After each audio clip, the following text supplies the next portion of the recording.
and I've been charged with navigating. So I'll just turn you round. We've been on this road for around 40 minutes. You can see there's not much in the way of any road surface or civilization, so to speak. Yeah, I'm not allowed to navigate no more, am I?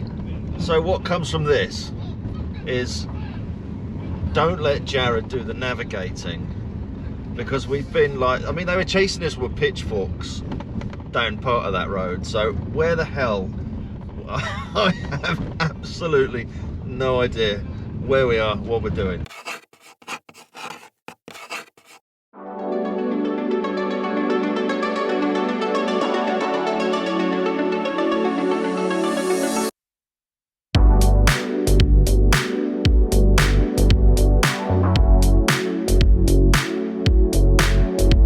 Well, welcome to another video. This is day one of the return to Glaskogen National Park in Sweden. So we just dropped Rod and Gary back off at the airport, and we're now going to make our way across the border into Sweden. Just got to drop off at a supermarket there to pick up some more supplies, and then we'll be making our way down to Glaskogen.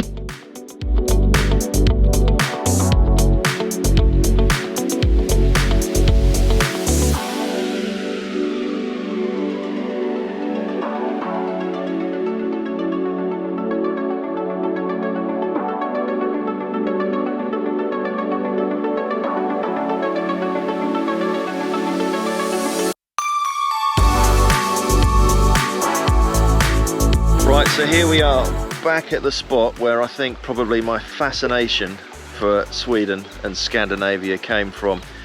About 10 years ago, we took a drive from the UK, me, the missus and the kids, and we came to this spot and spent a night camping here, and it's sort of just, I don't know, it's just hit me, and I just come back here every single time, and it's nice to come back and sort of reminisce, you know, when the kids were small, before they were drinking and being annoying little gits. But it's nice to come back here. So this is Övre Glå that we're at now. So this is the upper glass, as it translates to, because Glaskogen means glass forest. So, and it's basically down to the lakes that are around the area here. So we're just going to drive down to the tourist centre down there, get our camping and our fishing cards down there, do a bit of a kit sort of swap out, and then we're going to head out onto Stora Glå. That's the plan today, and it's a lake that I haven't paddled. It's twice the size of this one here that we've got here, Övre Glå, and go find a spot there, and then we'll do another route back round back to the visitor centre. I came here a couple of years ago with Matty, and we done a section of Glaskogen, and we didn't even touch the sides with it. It's a massive park, so me and Jared have come back to explore a little bit different, explore some new areas as well, so really looking forward to it. So we've done a big shop, we've got absolutely tons of food for the duration. I don't know how we're going to get it all in our bags, I really don't, but it's going to be nice just to get up there, get everything in the water and just head out. We've got a little bit of surface shop on the lake there, but nothing massive. We'll be able to handle that until we can find a place for a camp tonight. Right then, should we saddle up? Go on then. Well, this is a bonus.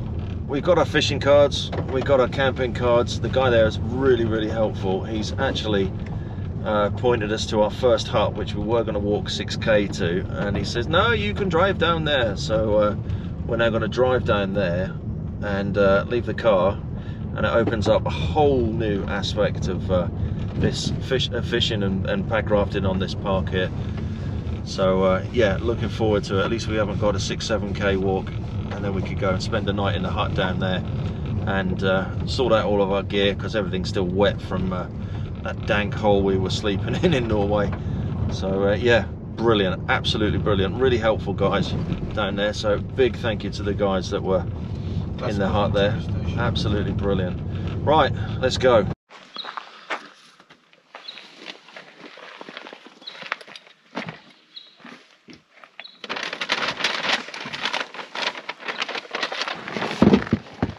So here we are, we just parked the car up. We're literally right next door to the hut here, and it's an absolute beautiful lake. There's a couple of people there, and they're happy enough for us to camp in the area. You know, the whole thing about this, the concept of, you know, free love to live as it is in Scandinavian, is nature is for everyone. and we're just going to sit and spend the evening down there with those and have a cook up and have a chat and everything. And that's the one thing I love about it, is the people that you meet with it when you come out to these places. So anyway, right, we've got all of this stuff all in flight bag still, so we need to sort all of that out and then make our way down there. And you wait till you see what we're cooking up. It's going to be an absolute storm.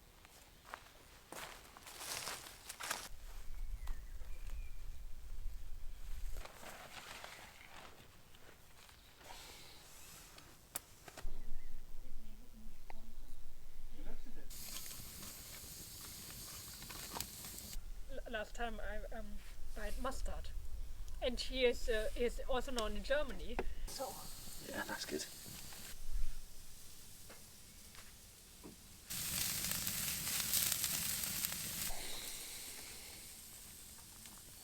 Jared with his Iron Age tools.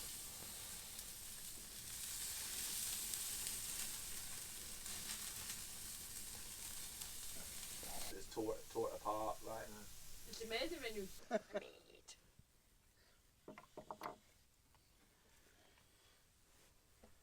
I'll just put them in here for the minute. Amy's piece. One for me.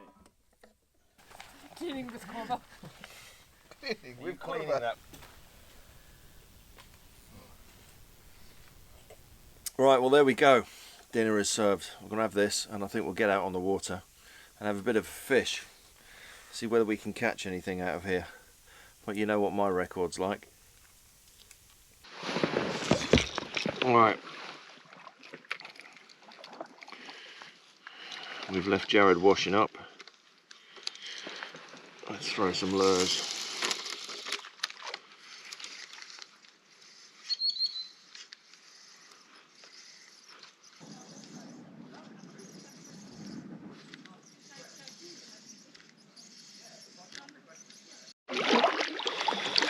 Well, nothing on the fishing. Me and Damien have been out for a little bash around the lake. Absolutely nothing. One little follow off a little pike, but that was it. But what an absolute beautiful, beautiful evening this is. It's absolutely gorgeous.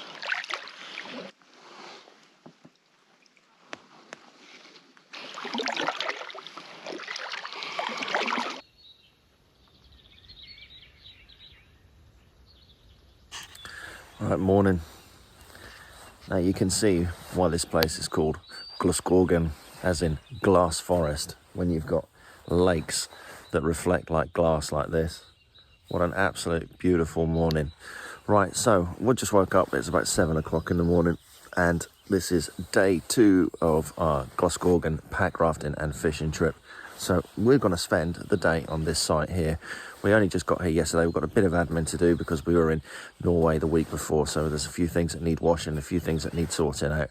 So as it's an absolute cracking day here and a beautiful, beautiful lake, we're going to stop here for tonight. So we're just going to spend the day just doing what we need to do around camp here. I'm going to be out on the packraft doing a bit of fishing and whatnot. But first, let's get a brew on.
Right then, so we just said goodbye to our compatriots for last night. Really pleasure to be spending the night sit there just having a chat and just discussing the world and everything. And that's what these things are really great at, you know. That's what, you know, nature is for everyone. And to come and stay in one of these huts with these people has been absolutely brilliant. So just done a bit of camp admin, just got everything dried out as it's such a nice day from that deluge that we had over in Norway. Done a bit of admin, got all my kit all sorted out. So we're going to be heading off tomorrow. So we're just having a bit of a 0 day, just sorting ourselves out. We're going to go out and explore the lake. I'm going to take my fishing rod with me. So I'm paddling the MRS micro raft, which you've seen in a few videos, which is absolutely perfect for this sort of trip. You can store all of your gear inside of it and just head off on your pack rafting adventures. It's just such a beautiful, beautiful day to be out doing this sort of thing. Jared is paddling the MRS Surveyor, which is a really nice lightweight pack raft, and he's constantly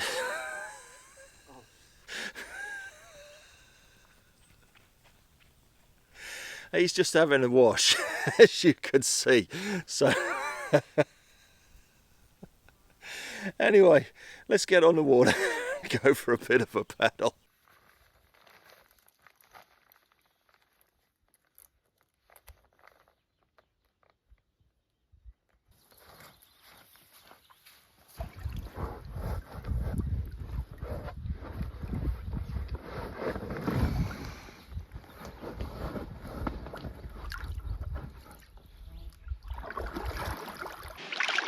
Right, let's get out for a little bit of fishing and exploring.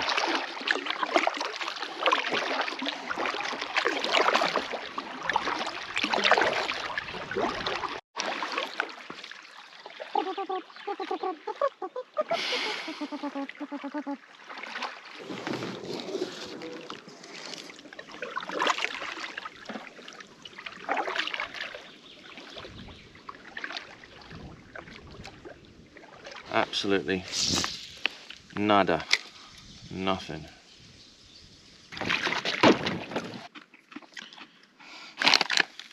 Oh, frukost, for breakfast.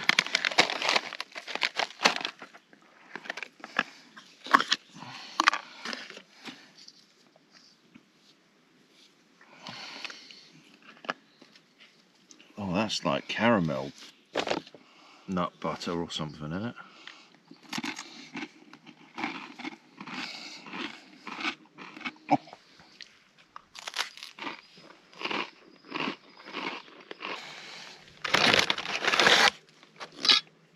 Alright, last one.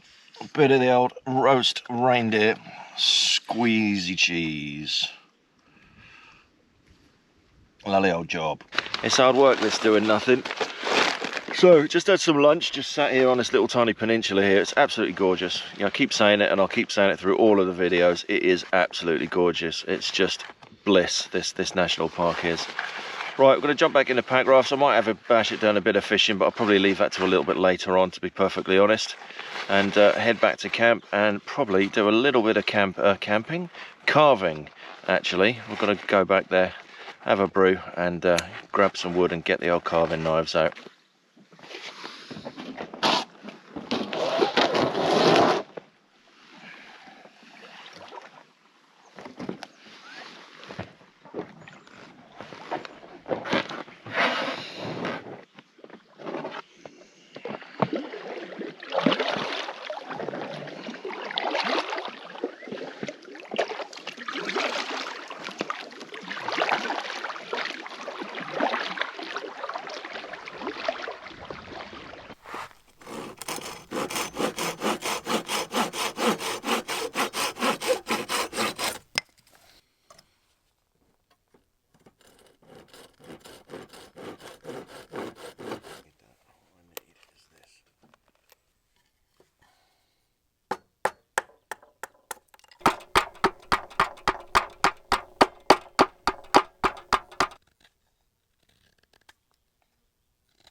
There we go, one butter knife. Perfect for the Second World War German Army butter pan.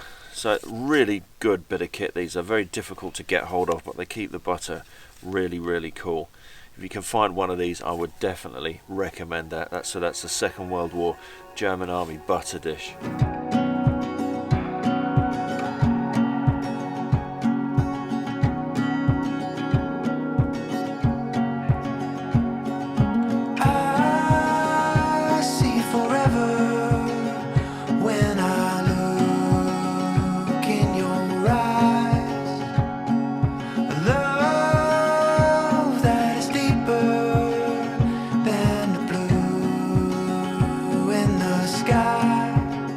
Right, well, after an afternoon of sitting here carving a new butter knife, it's been absolutely lovely.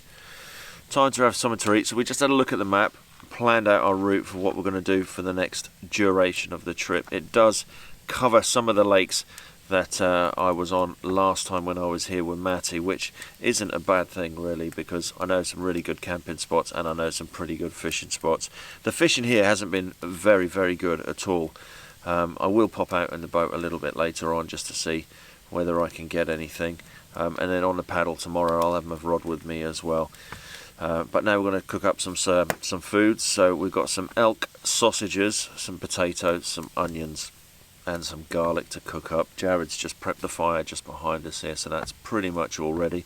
So I want to get the prep done on the veg, and let's get those snarlers on the fire.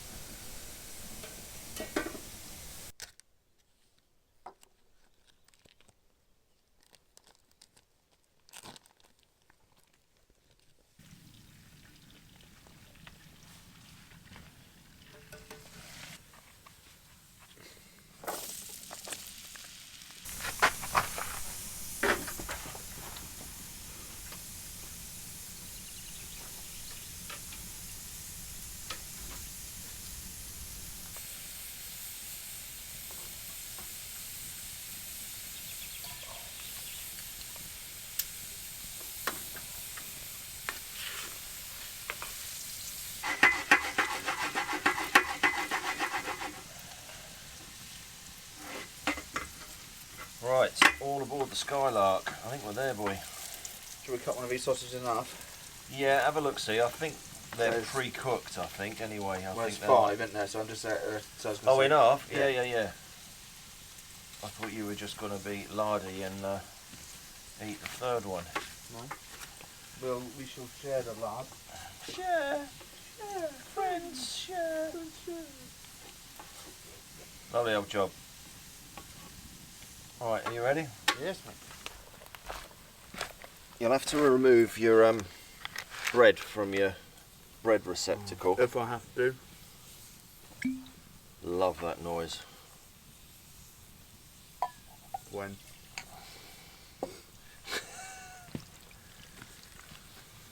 Well, here's to another cracking day. How's the bangers anyway? Oh. Hot. Bit of moose. It's been a while since I've eaten a bit of moose. Back pier, yeah? Who? Back pier. What? Back pier in Yarmouth. Back pier in Yarmouth? No, in France actually. Oh, right.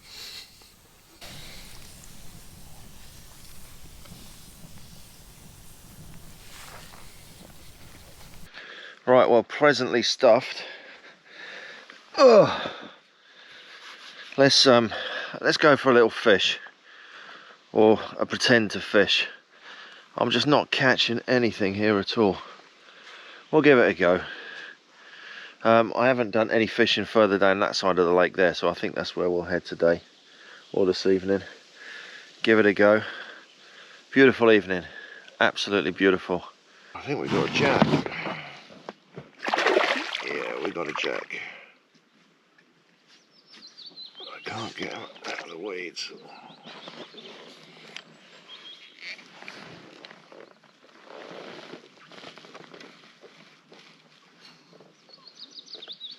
Go on.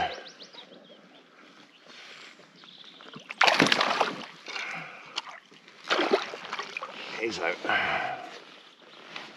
Where are you?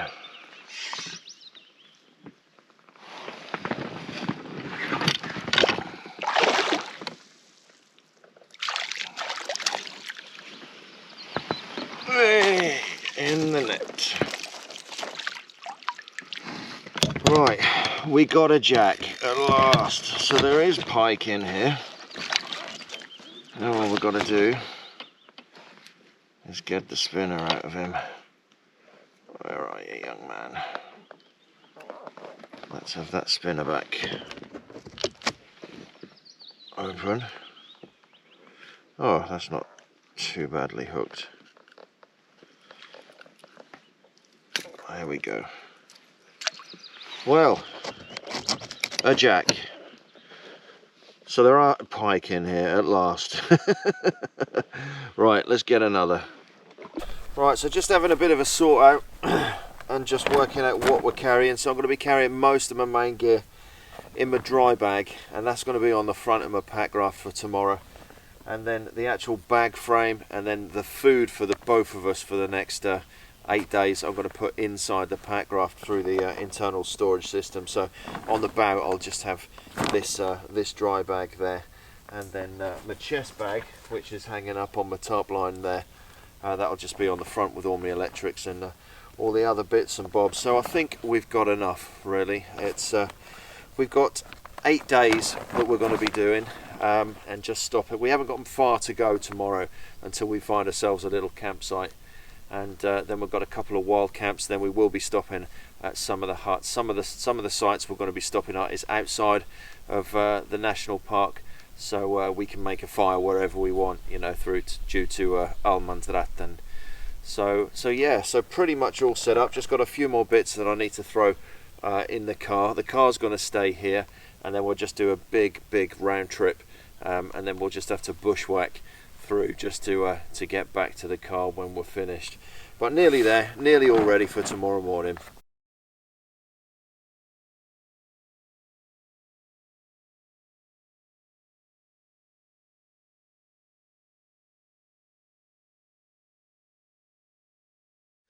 Right, well, morning. It is another beautiful day in paradise here in Glaskogen. It's a move day today, so we're heading off further down this lake and into another lake where we're going to be wild camping later on. We're actually coming outside of the national park today, so we'll be able to make a fire out in the wilderness just as it should be. But what I thought I'd do is, just before I'm packing up, is just take you through my hammock camping setup that I'm using here. So the hammock that I'm using is the DD Hammocks frontline hammock, and the reason that I've chosen this hammock here is that it's got this mosquito net attached into it, which in this conditions that we've got here is absolutely a must. You could not hammock camp without a mosquito net in these conditions here. So the actual hammock is attached to the tree using this Dyneema cord here. So this is a really strong Dyneema cord here that can easily hold my body weight and more. And this is what is called a whoopee sling. So underneath this snake skin that we've got here. So this Dyneema cord, as you can see here, is actually threaded inside of itself through here. So this makes this fully adjustable just by pulling the weight off it. It will bite on itself, and then you can fully adjust this here. So you've got an adjustable way of adjusting your hammock when it's attached to the tree hugger. So the whoopee sling is attached to the tree hugger by literally just being pushed over a looped knot there that is held in place by that toggle there. This also gives you some really good adjustment as well. And then the mosquito net is just suspended on a piece of bungee just up onto the tree hugger. So sleep gear inside the hammock.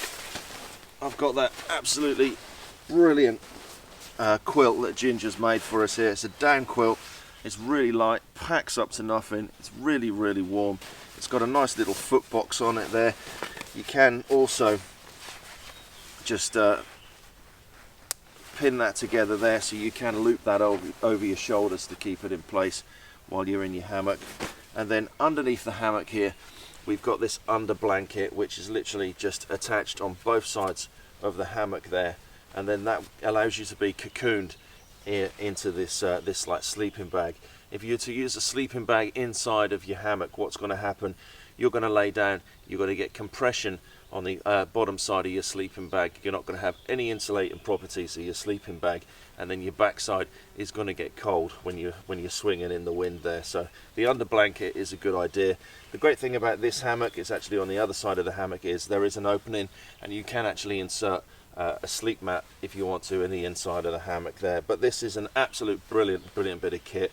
It takes me a while to actually get comfy in it, but once you get comfy, it's just like a cocoon, and you really will sleep well. Now, tarp wise, this is the DD Hammock's super light tarp. So this is a 3 by 2.8 tarp, and it weighs about 460 grams. And it's really versatile. You've got the tie-out points in absolutely all the perfect places you want, whether you're having it in a square configuration or a triangle configuration. It works in both ways. Now this tarp is suspended by using a continuous ridge line with some soft shackles. Right, so what we've got here is we've got a prusik knot, and then we've got a soft shackle attached to that. And then we've got a good amount of line here, so you've got a fully adjustable amount of line depending on how big the trees are. That soft shackle is attached to the tarp as well, and then you can see that when you pull the prusik knot, that's going to tighten up, and then that's going to create the tension between there. And the great thing about this method is this is completely adjustable, so you can just move your tarp back and forward to get it in the right position that you want. And then just the other thing to mention, when you're guying out your tarp, try to make the line a continuation of your tag end here, so that it runs directly straight from that tag end coming out, instead of out this way or that way. So hammock camping is really versatile. You do have your limits. It is a little bit heavier if you're carrying all of this gear, especially if you're using a synthetic down under blanket. It does have its limitations. It's a lot heavier than using a really lightweight tent, a lightweight sleeping mat and a lightweight sleeping bag, but it is really nice to just flip up the side of the hammock there and just wake up to a beautiful sunrise. And it is a really comfy sleep as well. So I'll stick a link to the DD Hammock's frontline hammock and also the super light tarp in the description there. Right, it's time to get all of this packed away and get back on the water.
Right, so all ready. So handy having that internal storage system. Got the food and all of the random stuff inside of the Packraft. Everything else on the front there. My day bag, the food for the day, my fishing stuff. I think that's time to make this adventure begin. All right, are you ready yet? All right, let's go.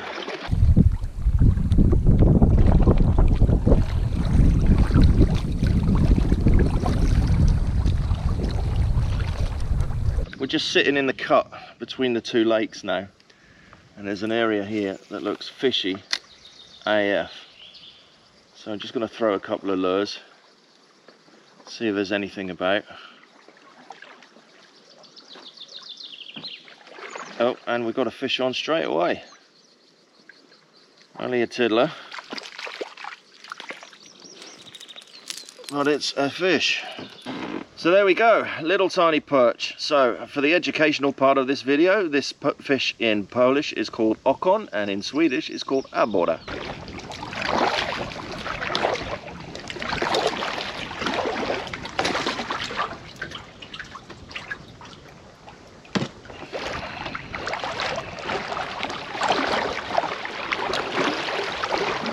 Well, there's a bit of a chop on the water on this lake, and it's coming directly to us, so we've got a pretty strong headwind.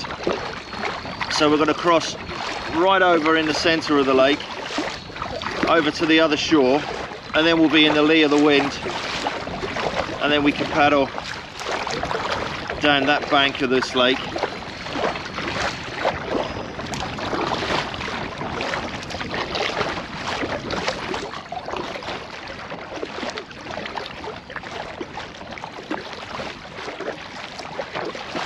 Right, so we just come over to this little island here just for a little lunch break. It looks like there's a cabin on the other side, so it's an owned island. What a fantastic thing to have, your own little island in the middle of this lake with a nice little cabin for summer fishing and winter ice fishing. How fantastic would that be? So just gonna have a little break here. We'll continue crossing over this lake so we're in the lee of the wind, because that was absolute, I wouldn't say terrible, but it was arduous coming across there. Right, let's have something to drink.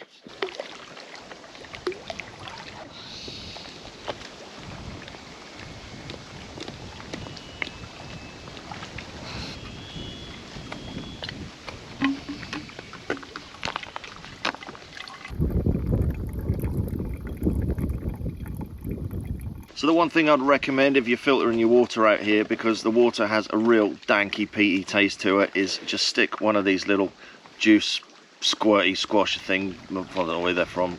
I don't know, Robinsons I think. Liddles. And just add a couple of drops of that into your water if you're drinking it like this, because it does taste a bit dank, and yes, it's safe to drink, but it's not pleasant to drink, so a little bit of that certainly helps with the palate.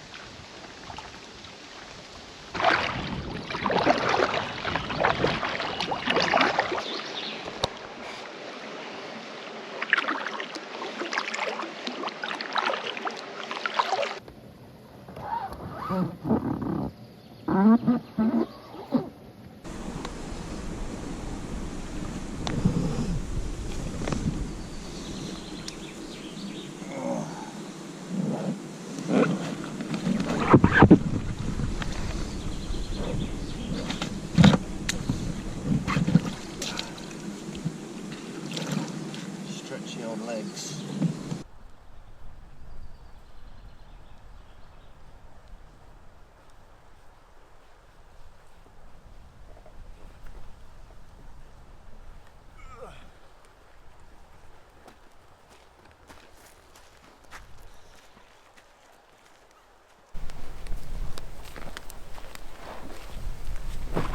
There.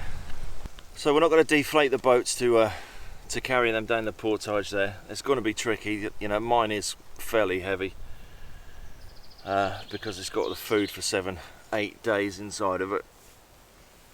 But it's a nice day to be sitting here having some food. Are you hungry? I'm always hungry. Butter. Oh yes.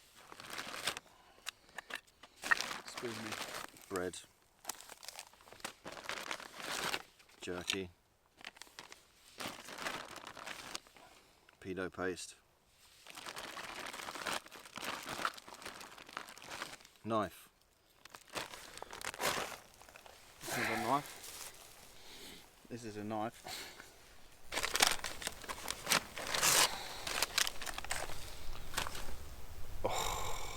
soft. Oh, I didn't get a cracker out. There's a bit of a schoolboy error, wasn't it? That's alright, I got it.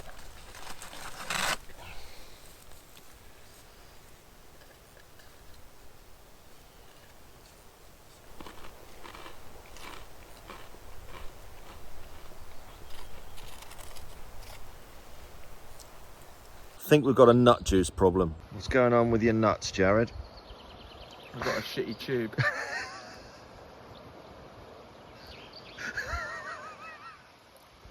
It's definitely nut juice. Everything's been nutted on. I can't see what's going on in the sack. Looks like an explosion. Are you ready then for this portage? I am ready for this portage. Right, so that's a total of 4k piggybacking those two Packrafts. And my Packraft weighs an absolute ton. I thought it was about 9 kilos of food in there. I'm saying it's probably about 12 kilos because I can't even pick the Packraft up on my own, and that's without my bag on the top there. Right, so we're just going to get these down by the lake, have 5 minutes down there because we're both absolutely knackered. It's bright sunshine. It's super hot, as you can see here, not a cloud in the sky. Just have 5 seconds and get them all loaded up, and then we're going to start looking for a campsite for tonight. Hey, portage, don't get Packraft.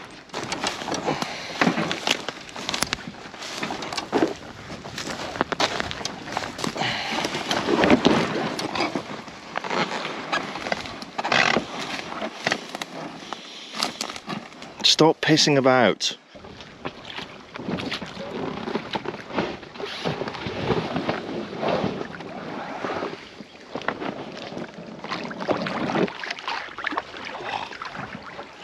That's better. Ooh, the G-string's gone up the bum.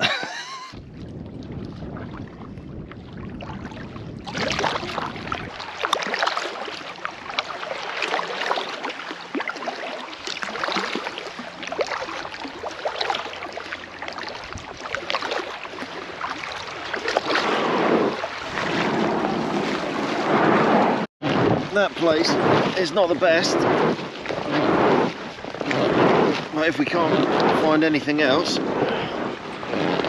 it will have to do. I'm sure we'll be able to find something else.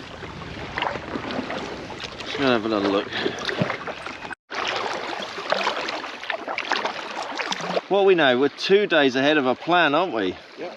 Yeah, so we are 2 days ahead, which opens up a load more stuff for us to do at the end of all of this. But there looks like a decent enough campsite up ahead there, nice and sandy, loads of space. And then we've got about, in the morning, about an hour's paddle on this lake to the portage. And then there's a portage of 600 meters into the next lake, which is only a small lake, and then an 1800 meter portage to the next lake called Asien. So we'll probably miss the small lake out completely and portage the whole thing into Asien, and then just take our time there tomorrow, spend a bit of time there. But what a cracking day.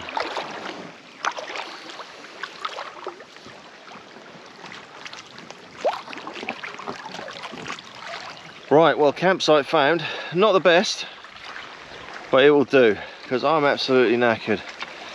Unfortunately, we've got the wind straight onto where we're going to be camping, and it is literally just at the edge of one of those little access roads that the forests and the lakes have here. But it will do. We'll fling up the hammocks and get some food on the go because I am starving and I'm absolutely knackered. Right then, so all set up for this evening.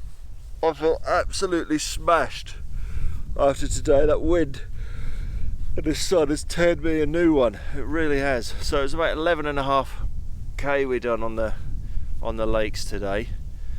So we're going to stop here for the night, and it's going to be a topless night tonight. So I've set up my frontline hammock just between these two trees here. Looking at the weather forecast, doesn't look like there's going to be any rain, but I have a sneaking suspicion if I don't put a tarp up, it's going to rain. But hey ho, let's give it a go. So yeah, so I've just set this up between the two trees here. I'm absolutely knackered, so I'm going to have a bit of a nanny nap now. And Jared's on the food later on, so God knows what delights that will be. But yeah, absolutely knackered. few fish on the way today, not loads, but a few. Did have a good follow from a good sized pike, but he just literally followed the spinner and was not interested at the end of it all. Right, so I'm going to have a nap and I shall see you in a bit.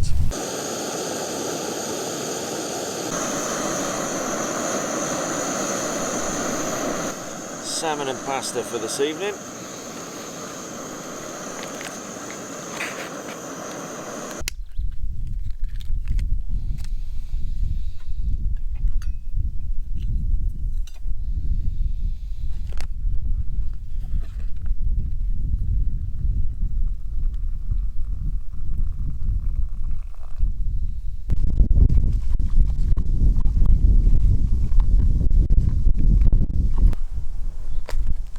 Time for some grub then. I'm really not hungry considering how much we've paddled and the calories we've burnt today.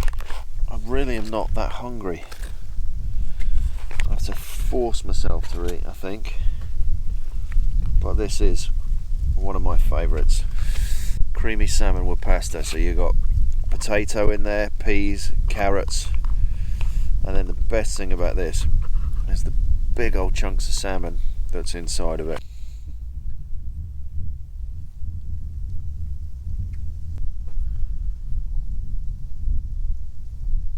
Right, so I just had myself a little nature swim, bit of a wash, feel really refreshed now. So just going to sit here, have a couple of swigs of rum, hopefully that'll sort my sore throat out, and just sit and watch and have a look at this wonderful view.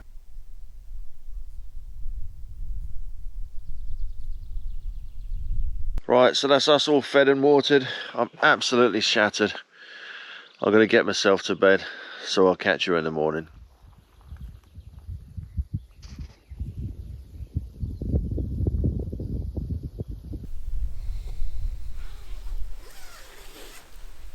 Oh, right, good morning sports fans. Topless camp last night, and what an absolute beautiful night's sleep it was as well. Nice bit of wind just coming in through the bay there, absolutely gorgeous. It didn't get dark as usual, so I was having to stick my hat over my eyes just to make it a bit darker, but absolute beautiful camp spot. Right, it's time to get up and at 'em, get all of this squared away and get ready for a decent bit of a walk today. Got a good bit of a portage to do. We've probably got about 700-800 meters down this lake until the portage, and then the plan is to bypass the little lake and just keep walking up that trail past that one onto the next lake, which is Asien, which is a lake I've stayed in before, and it's absolutely beautiful lake. So that's the plan today. Right, let's get a brew on and let's get all of this stuff squared away.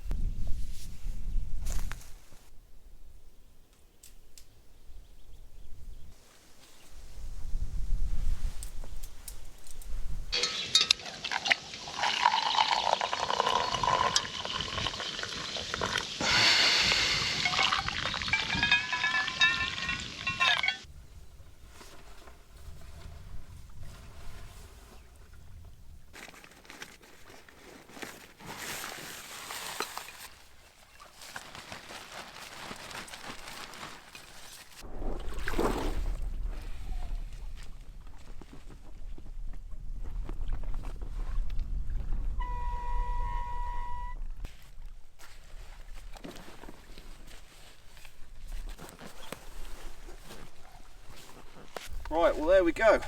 Are we ready? Born ready. Are you just lubricating your nutsack? No, so I'm using this SPF 15 lip balm by Carmax to loosen up my arms a bit. Loosen up your arms a bit. Yeah. Need WD-40 on that, boy. Yeah. That's what you need. I'm a bit all creaky in the elbows, I am. Right, we're all done. We're all ready for set off now. We're going to leave this absolutely beautiful campsite here and make our way down the lake and get to our portage, and then we've got a good old walk. But it's still early on in the day, so we haven't got to worry too much about being mad dogs and Englishmen in the midday heat. So let's get it all on the boat and let's get away. Right then, off we go.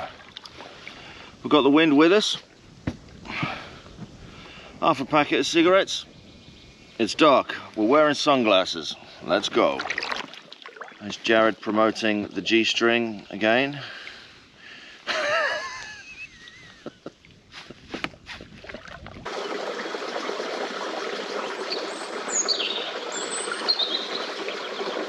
Well, there's a fish, but I didn't even know I had it on.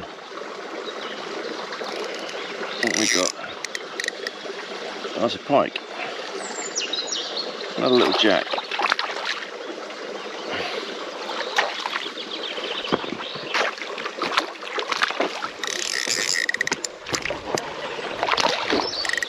Didn't even feel that take. Didn't even feel him take. We can hand lift him out, I think.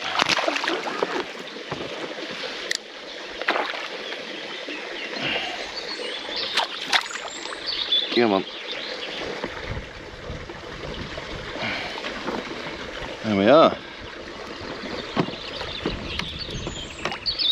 Not a beast, only just hooked.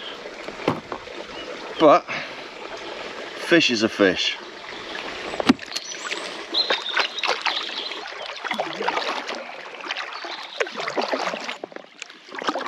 Well, we started the day off with a fish. That's a good omen. Let's hope there's a few more and a few bigger.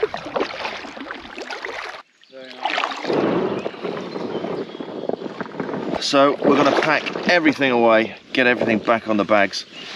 By the looks of the map, it's about 2 kilometers in total. I said bypassing that other little lake, there's no point, you know, packing everything up and then taking it all down to paddle, you know, a lake that's like 800 meters. So we might as well just completely bypass that. So it's time to take all of this shizzle out of this pack raft and get set up for walking.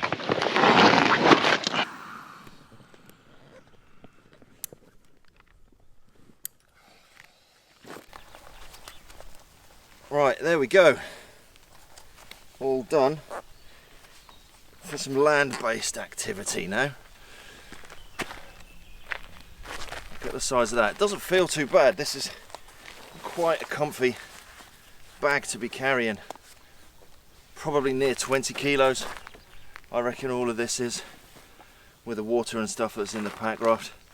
Right, you ready? Come on.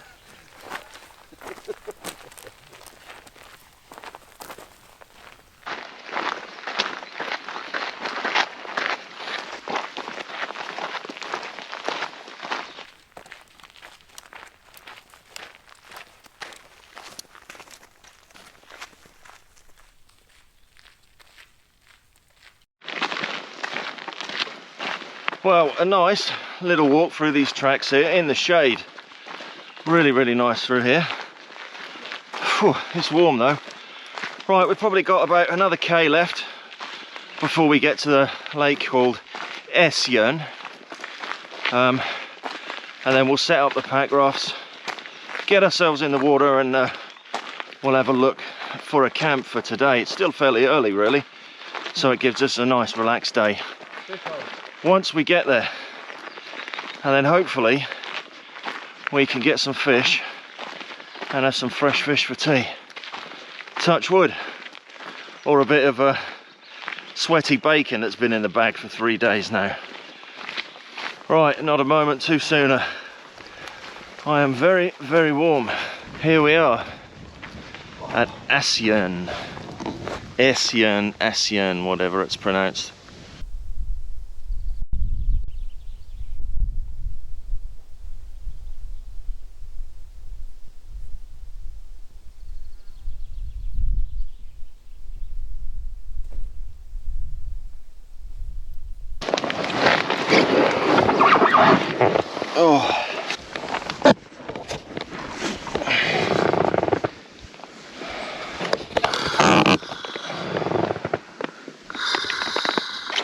Right then, off we go. Should we go have a look at that island first then? Yeah.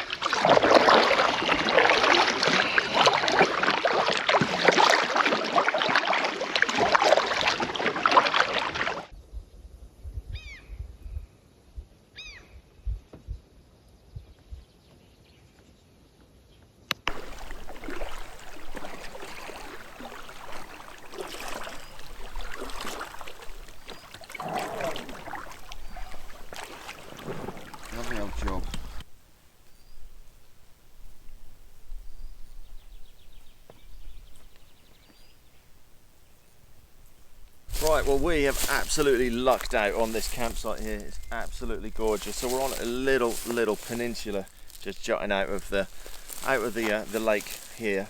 We did have a look at a campsite on an island over there, but this one looks absolutely brilliant, and I think it'll be another topless night here again because it's absolutely gorgeous here today. Just double check on the weather. Right, we'll get all these boats pulled up, we'll get all of the gear out, get the hammocks all set up, and let's get set up for an absolute beautiful afternoon. I'm looking forward to getting back on the lake and hopefully, fingers crossed, a fish for tea.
Well, what an absolute beautiful afternoon. Just had a bit of a wash, washed a few clothes out, and then I just thought, what better thing to do than sit in your pants and do a bit of float fishing.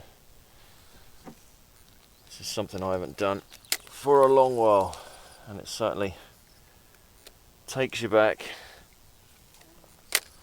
to those days as a kid, sitting there with a tiny little rod, catching roach all day. But Slater's Pit is a bit different to this what we've got here today, and we've got a bite already.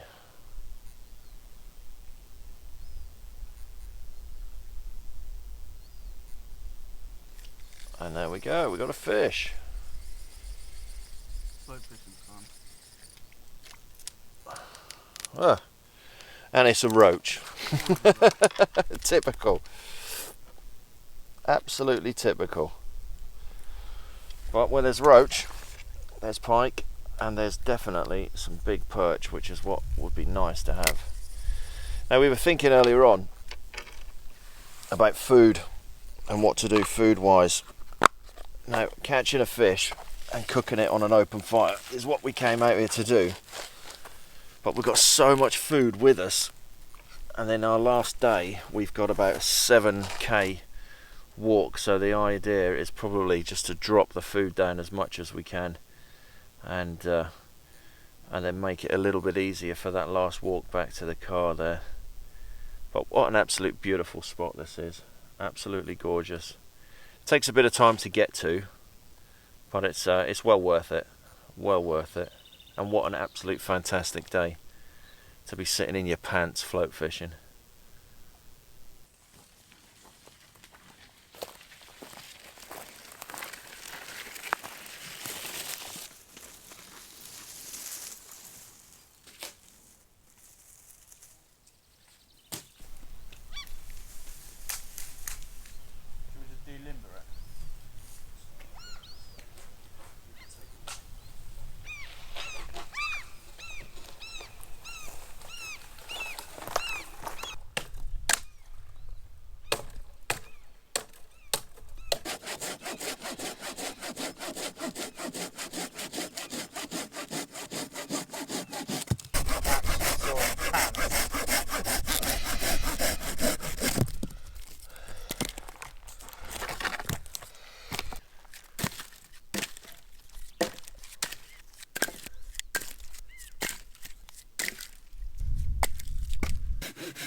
Thank you, Turkish.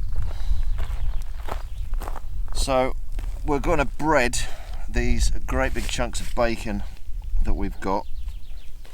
So I always take that powdered egg with me, which is pretty handy to use.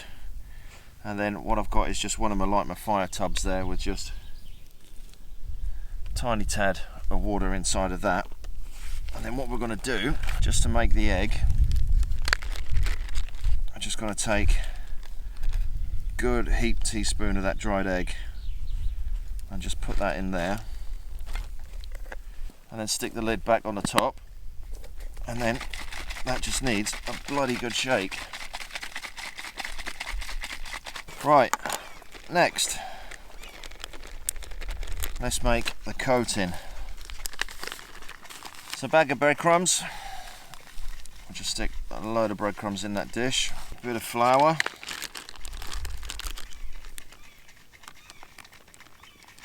so it's roughly about half and half.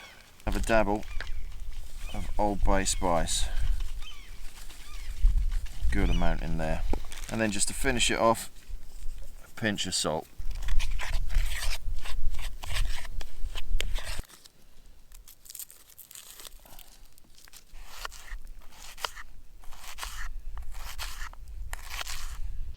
So in with the egg.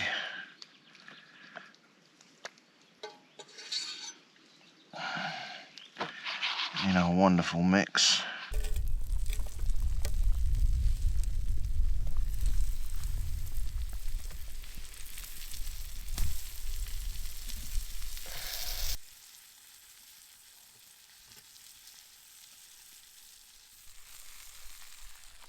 Here we go.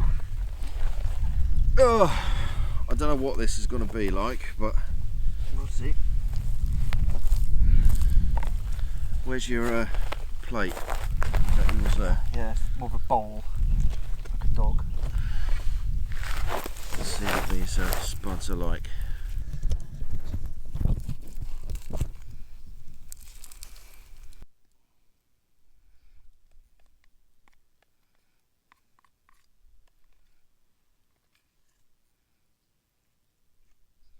Let's have a bit of flesh. Some onion. I get bit by ants. Well, there we go. That looks absolutely spot on. See how the tater is.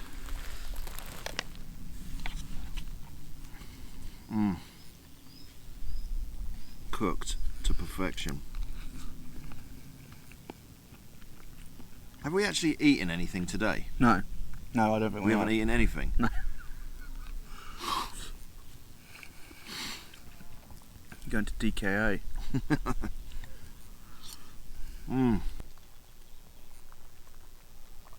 Well, I'm stuffed after that, and it's what, 6 o'clock, and yeah, stuffed, and it's still absolutely roasting.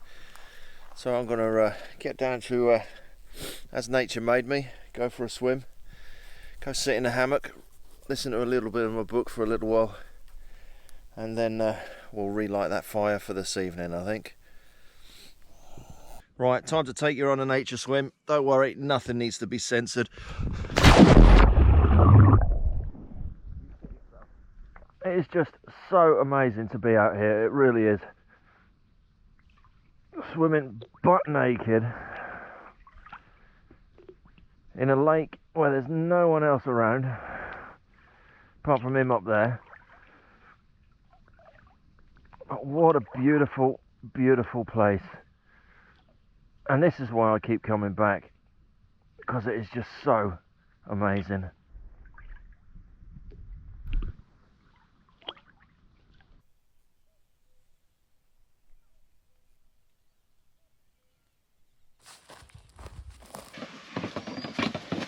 Nearly lost my nut, Tim. Look at him. What an absolute clonking fish. Something's got it. I see him come in from miles away. What we got here? Oh, it's a perch. There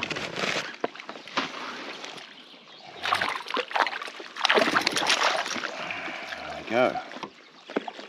Ooh. They certainly like this rigged and ready spinner.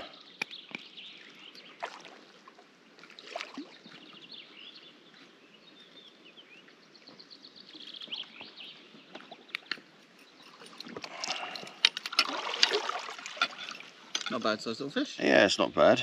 It's the sort of size you find In the UK, isn't it? in the Broads regularly.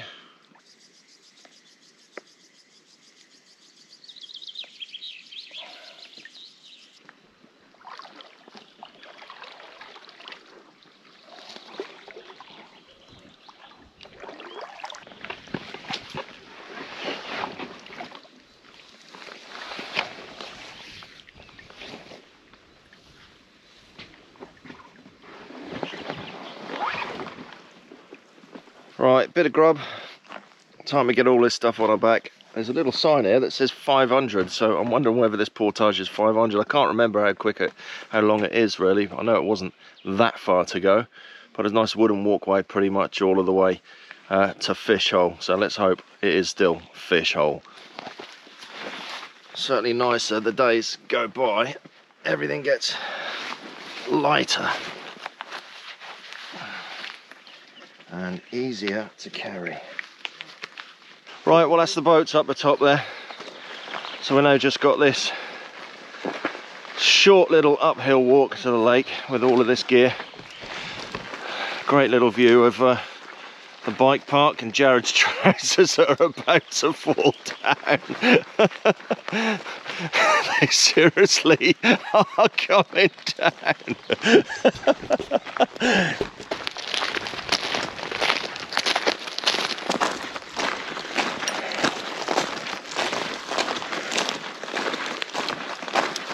Well, here we are on Fish Hole. I'm just going to filter some water.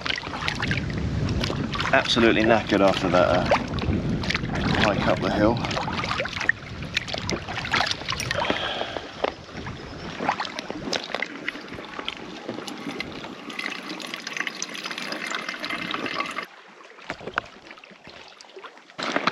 Right, let's bosh this bareback because I'm really thirsty.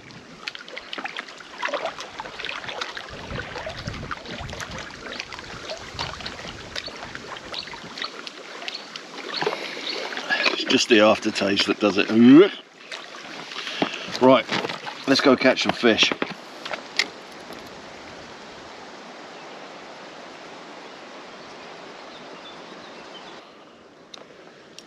Right, there's nothing here. I had really high hopes for this today, but there's just nothing biting at all.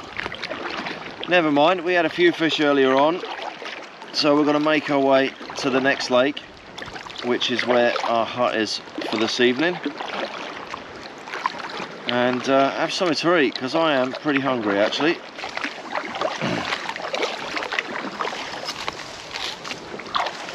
Well, this is a Jared tour, this one, isn't it? What way are we meant to go? Over the side there, but this is fine. What side? Just hop over, but this is fine. This will do us.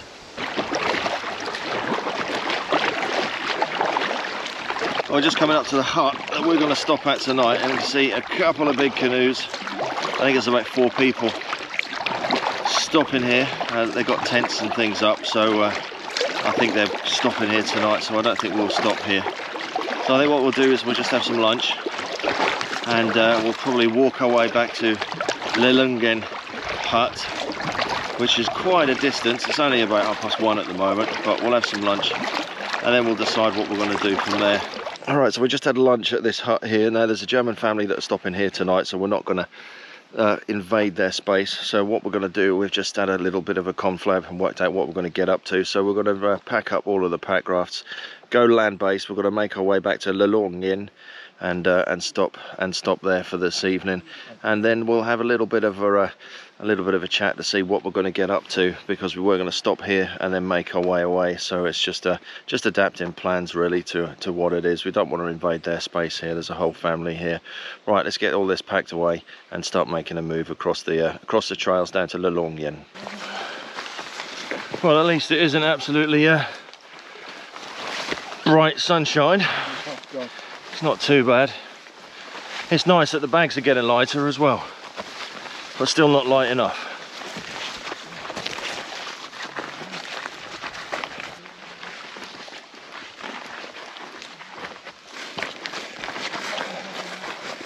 Huh?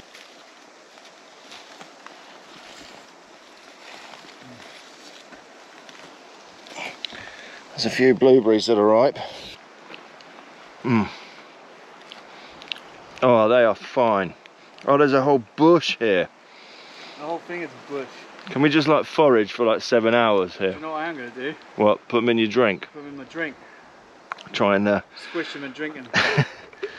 make the bloody water taste better. Oh.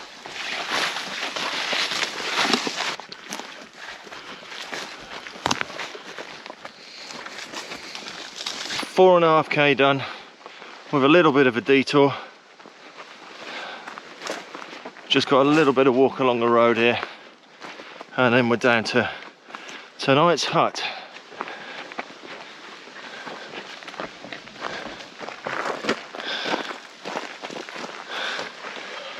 That was fun, let's go. Back on Glaskogen. It's been a while since I've been here. Absolutely beautiful, beautiful spot it is. We've literally just got here. There's a couple of German guys here as well, just sitting, going through the map and everything. So this is going to be tonight's campsite. It's absolutely beautiful down here. The only issue is access down to the water to wash and stuff like that is not very good. I remember walking down there and it was just like a mud fest. So you actually need to just follow the trail back around, and then there's a beautiful, beautiful beach just over yonder for a swim over there. It's absolutely beautiful. Right, anyway, I'm going to get my stuff out, get set up and get some blooming clean clothes on.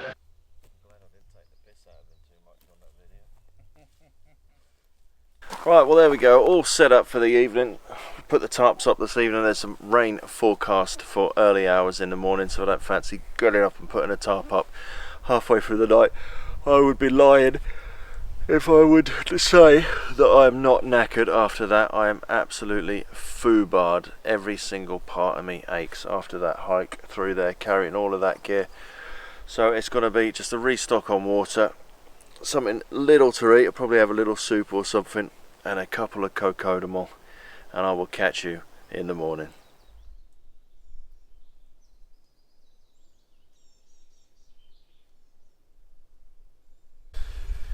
Right, well, morning. I slept like an absolute log last night after yesterday's great escape, shall we say, from the German in pyjamas.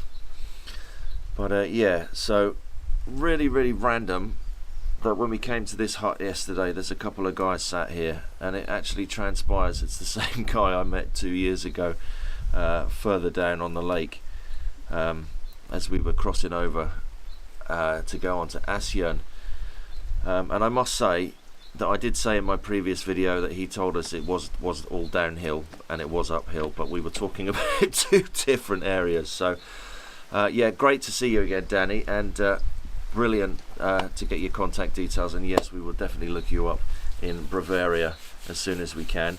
As you can guess, it's a very wet day today, so it was forecast to rain pretty much from about midnight through to about 9 o'clock this morning. It's about 10 o'clock now, and it's still coming and going at the moment. So the plan for today is to set up the Packrafts and paddle down the lake to the next campsite further down there. But obviously we're going to wait for the weather to hold out, so I'm going to get a brew on and just sit and just watch this absolutely beautiful vista from this little hut number 28. We were just sitting here discussing what we'd like to eat, and we both said pierogi, and I think we might be able to field make some pierogi. I think we've got enough ingredients. Probably only going to. I think there's only going to be about 2 per person. But let's see whether we can have a bash at making some pierogi. Step 1, dice potatoes. Step 2, slice and fry 1 onion. And then once the onions have softened and browned, or gone black in this case, just take them off the heat and just leave them to rest. Right, so next step is the pastry. So we've got some plain flour and we've got some dried egg. Add a heaped teaspoon of dried egg into that little bowl, and then a little bit of water. And then shake that thing. So we've got our flour into the bowl, pinch of salt, add a little bit of butter, it should be oil, but we'll put butter in. Put equivalent of 1 egg into there, and a little bit of water. Now it's time to get dirty. Right, and then once you've got your dough, just make sure it's kneaded really, really well. And then you need a rolling pin and a rolling board, which we don't have, so we're going to improvise. Once the dough's done, we're just going to put it in that little box. Just keep that to one side. Boil your potatoes over an open fire. Next step, drain the kartoffel.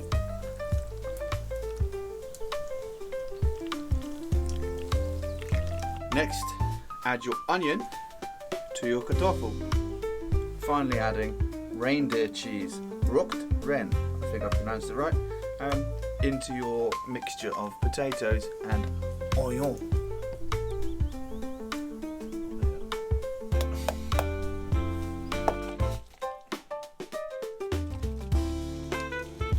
Next stage is to boil some water in a saucepan, but as we're doing real field meals, we've got rainwater a la saucepan. So pour that into there and add a small amount of salt.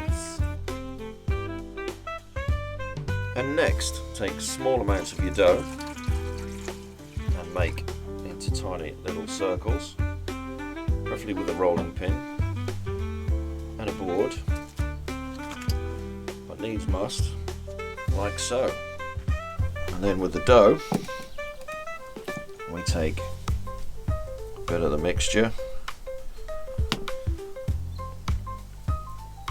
lay it into the center, and then fold over into the top.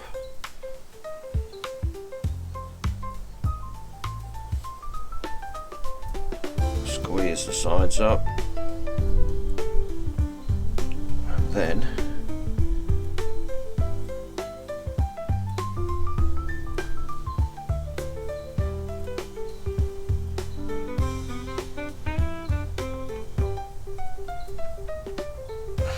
one dodgy pierogi. Once your water's boiling, just drop your pierogi in.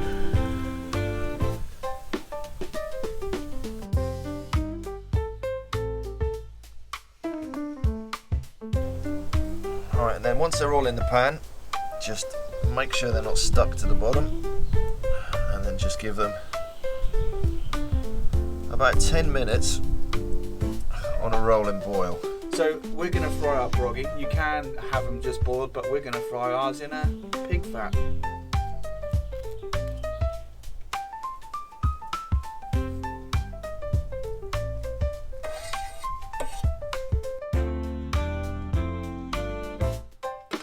Pig fat on.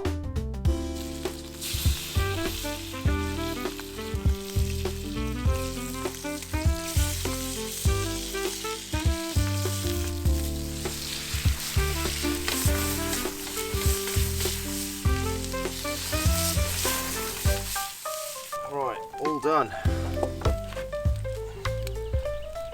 Let's see how they go. Not bad for random stuff out of the bag, really, I don't think. Bag pierogi. Thank you. Voila. Salty pepper. Dankeschön, mein Freund. Pepper. Oui. Ja. It's blowing in the wind. Pepper. in the leg. Right, let's give it a go. Let me know how random stuff from the bag has worked out. Stuff in my bag 2.0.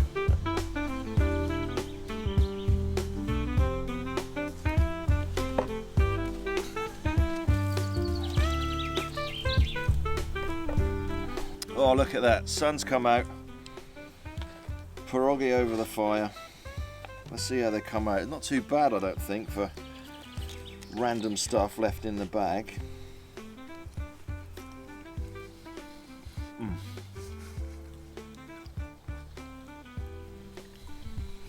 They are good.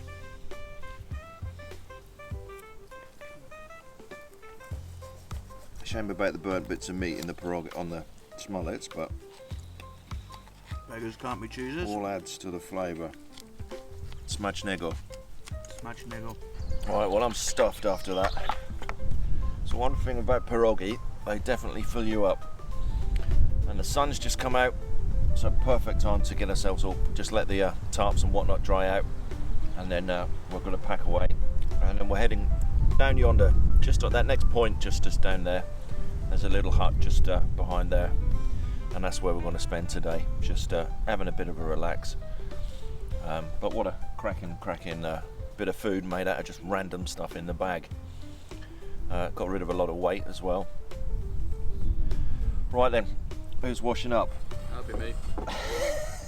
It's always the chef's priority, isn't it? Chef never washes up.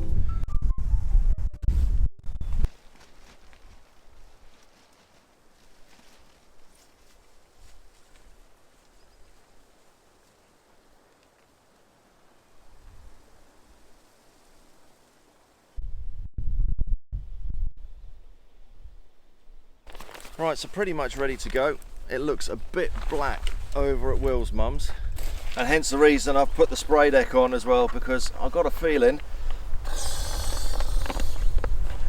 we're going to get caught out in some rain as we're paddling down there, but not too far to go. That's the best thing about this one here. We've literally just got to get to just the point just down there for the rest of the day, and then we can just set up camp for the rest of the day, have a bit of a wash because I'm starting to stink, and yeah, just enjoy the day. Right, let's go. Onward.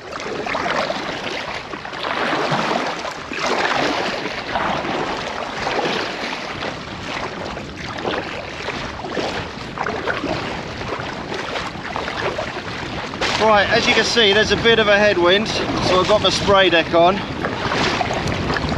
And just as we were then leaving, we bumped into the German girl and the Polish guy that we met the first night. And Jared done a bit of wound cleaning on one of them. And we got or Jared, should I say, got a bottle of vodka and some biscuits. So I think once we get through this headwind, we'll have some biscuits, because this is not nice. It's not that we've got miles to go, but it's definitely a headwind.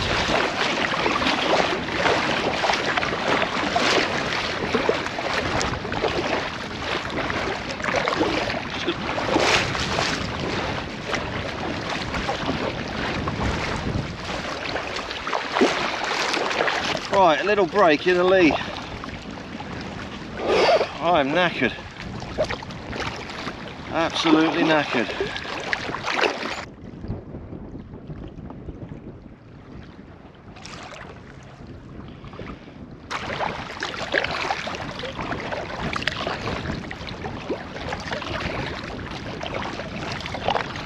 Well, another good bit of navigating by us there. We've gone completely past it.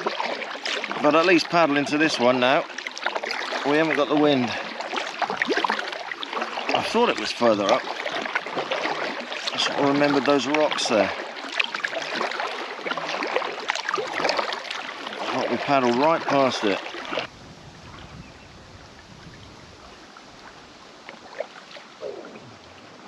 Right then, so here we are at hut number 32. Let's take you in and show you what it's like.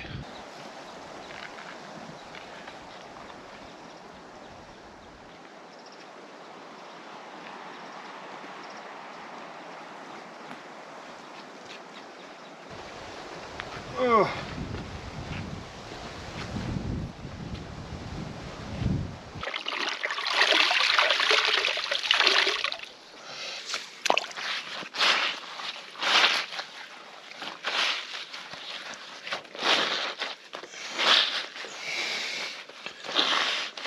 Just remember, if you're doing this sort of washing, just make sure you got biodegradable soap.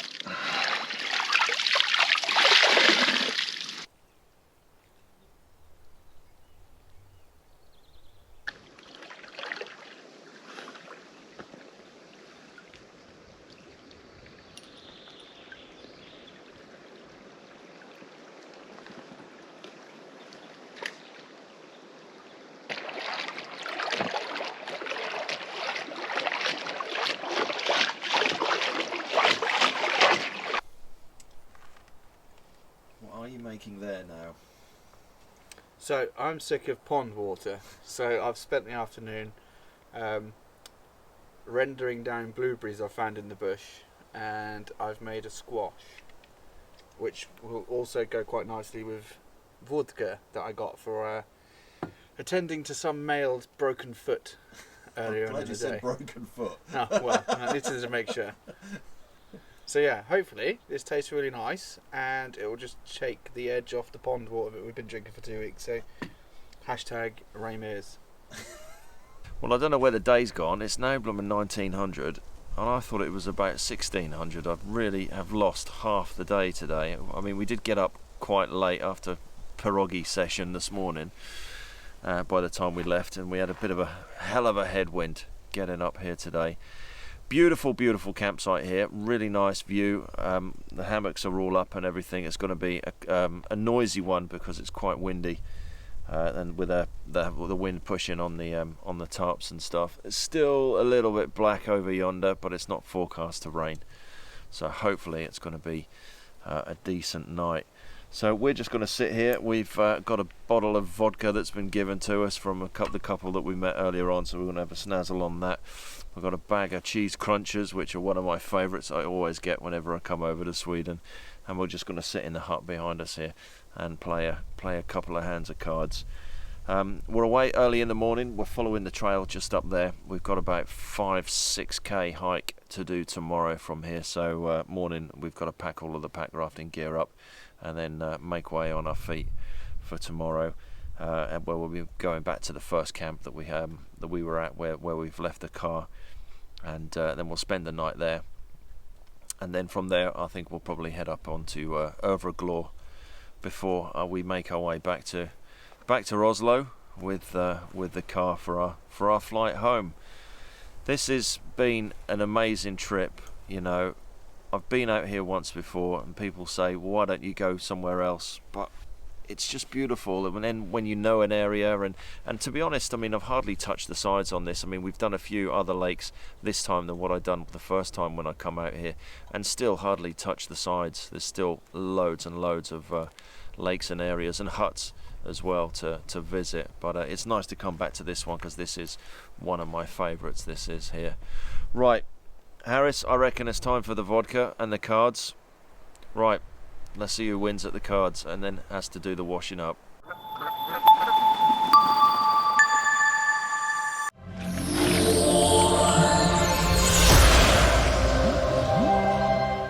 Well, morning. I'd like to say that was an absolute beautiful night's sleep, but as you can guess by the way that this wind is, it was not a beautiful sleep at all. It was very, very windy. Started raining about 2 o'clock in the morning, and it just kept me awake till about 3:30. As you can just see, it's just battering the sides of the tarp there. And I set the tarp up really, really tight to the apex of the tarp there, just because in case it rained, I didn't want anything getting wet. But the only problem with that is the tarp's hitting the side of the hammock all the time. So in this sort of condition, you want to drop your hammock down as low as you can, really, so you're not getting battered by your tarp, or place it in the wind where you're not sort of side on to the wind. But then the only problem that you've got is then if your feet first to the wind, you've got all of that wind drawing down through the hammock and getting you really, really cold. Right, as you can see, it is still blowing an absolute hoolie, so we're completely winded out today. We're not paddling today.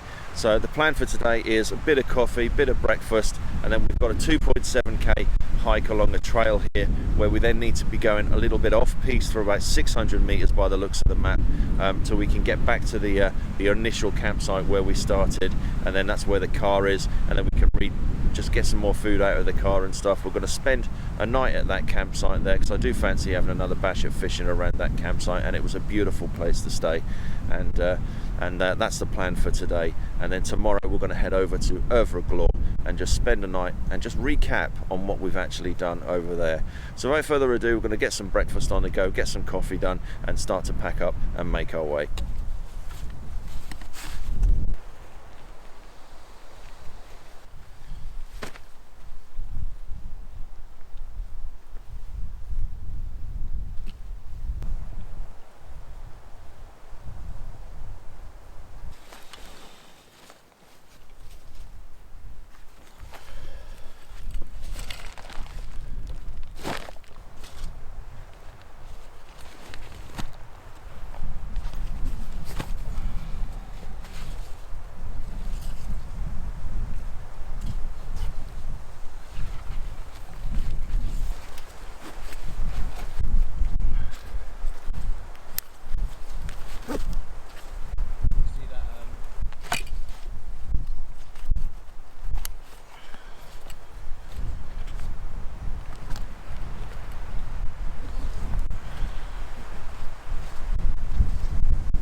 This bag really hasn't changed its weight at all, to be honest, but it's still really comfy to wear. Right, so off we go, 2.7k to do along this trail, and then a bit of off-piste, back to the car and back to that absolutely glorious hut down there on the other lake where we were on the first day. Auf Wiedersehen! Right, off we go. So this trail that we're on here, it takes you to a small little lake. It's a lake that when we stopped here a couple of years ago, me and Matty took a walk up here and had a bit of a fish. Beautiful, beautiful lake. Loads and loads of signs of moose around. Not so great on the fishing, but a really good little lake. And that's the great thing about a lot of these huts, is that they are accessible by trail as well as by water. But if I remember rightly, this one's got quite a bit of uphill. Perfect when you're carrying this amount of weight.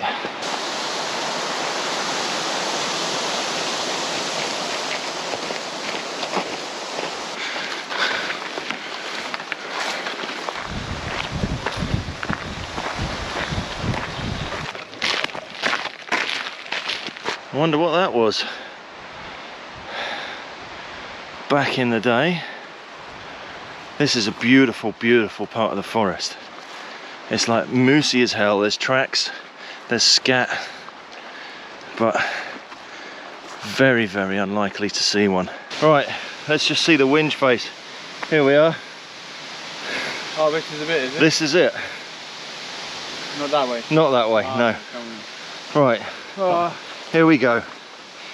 Back on the trail. I can't wait to get on that trail again.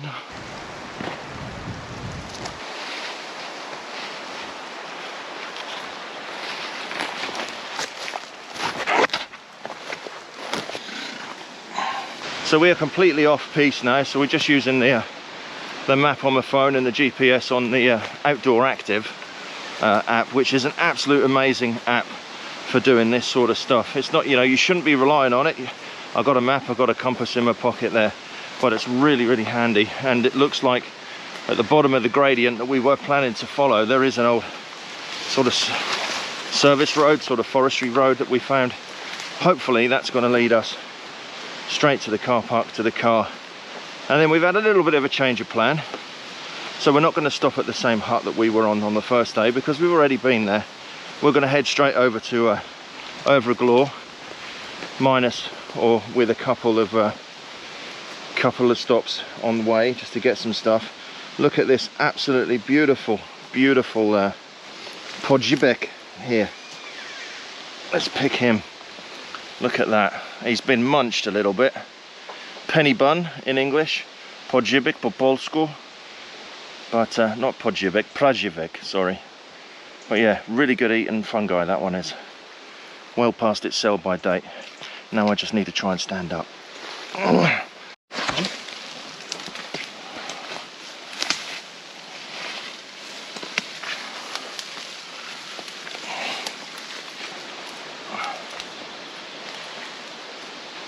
Just there. So we're just following through a bit of a squelchy bog at the moment, which is only a little bit. Right, taking a break in Midgefest is not really the best thing to do, but I'm knackered. I think we've probably got about 50 metres. We're not far at all, can't see it, but we are in the thick of the forest at the minute. I'll just have 5 minutes and then we'll get to the last bit of the road, and then we've just got a tiny little bit to walk up, but we've got to bushwhack through all of this. Look, I found me a hole. Right, Bushwhack. there we go. Not too bad. Thank the world for GPS and outdoor active. Right, just a short walk up this track, back to the car. Lupins! Right, and here we are. So it's about midday and we made it back to the car. It's still got 4 wheels on it. Right, up to the tourist station and let's restock on some Nat's Piss beer. Now time to try and find the key. No more dank water. No more pond flavoured.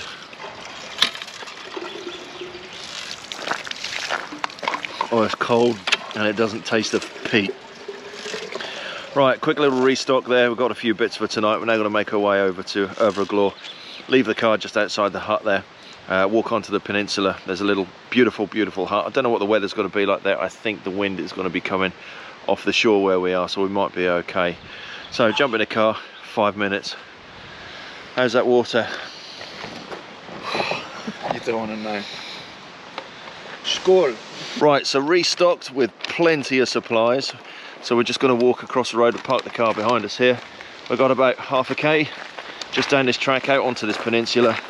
Lovely little spot. I'm hoping it's going to be in the lee. If I remember rightly, we might have a little bit of wind just with the way it is. And 2 days of just sitting and chilling by the lake. Looking forward to it. After all of that walk, it's nice just to have a bit of break and just relax and just have a little bit of downtime, do a bit of fishing, maybe a bit of pack rafting, but it is blown out. We're windbound on it today, but we've got a good bit of supplies for us, and looking forward to just relaxing and unwinding after that. Oh, and drying my socks out. Look at this little bad boy down here. I don't know whether you can see him. He's a little slow worm just down there. Right, so we've found a spot for tonight. So we're just up from the hut, and as usual there's a German family at the hut, but they're just stopping here tonight, and then we shall invade when they leave tomorrow morning. So we're just going to set up at this little spot here. It's absolutely beautiful. Right, so we found a little spot for the night. So we're just up from the hut, which is just further down yonder, and as always there's a German family there, but they're only stopping here tonight, so then we shall go and invade tomorrow and take over that little spot there. It's a little bit windy just up here. We are protected a little bit by because we are in the lee of the wind, but it will be a windy night. There's no rain forecast or anything, so it's going to be hopefully a topless night.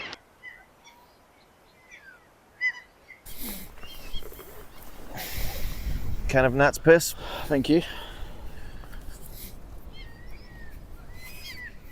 Oh, I've got to get in here first. There we are. Right, well cheers anyway. Yeah, cheers mate. What's it like over in your corner? It's nice in my corner. This is a beautiful campsite. This was one of my favourite ones that we'd done a couple of years ago. You're on this little sort of like peninsula. The hut's just further just down there, but it's absolutely beautiful view all the way around. So it's nice just to spend a couple of days, Yeah. drinking Nat's Piss. Skål. Skål. Oh, it's going to hit me hard at 3.5%. That is. I'm just glad I got 4 of them. Yeah. I'm glad I got my orange squash as well. Orange squash. Well, my orange fizzy whizzy. Fizzy whiz. All I've done is whinge about the quality of water on this trip. Yeah, that's all he's done is just moan about. It's one of those things, the though. Water tastes funny. It's one of those things, though. Like, you come away and it's a little. I think everyone's different on what they appreciate most from home comforts, and I think for me, it's the fact that having the ability to not have pond water every day and actually having a tap that functions. We take it for granted. Yeah, we do, don't massively. we? Really, that you turn on a tap and there's. Yeah, Well, I can't say imagine fresh water. It's just chlorinated water where we live, isn't it? I can't imagine what it's like to have to walk 15 miles to school and pick up your family's water and it tastes like pond water. I mean, that'd be a disappointment in itself. But yeah, I mean, all I've been craving is just clean tap water, and it's just a strange expedition kind of like. I just think you should just take up a man uphill and just put up with it and drink it. No, I ain't really. putting up with that. There's some things I'll put up with. I will defecate in a tree. In a tree. Yeah, in wow. I've done worse. I'd like to see you climb a tree. I did. There was a hole in the bottom of one. I have definitely gone in. And I thought, oh well, that's pure fertilizer for the tree. Which that'll be a massive Christmas tree at Christmas.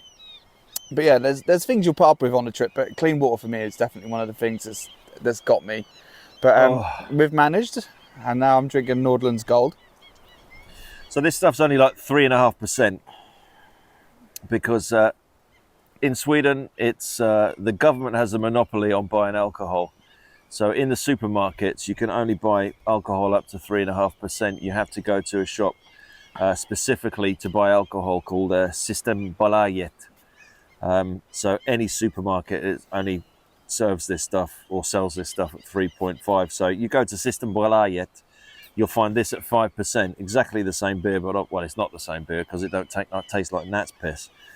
But needs must, it was at the shop when we were there, and what a better place, really. It's not that I want to get absolutely hammered on it. I just want to sit back, drink a few suds and eat dill chips, and then later on have some snarlers. I'm looking forward to them. I'm looking forward to snarlers.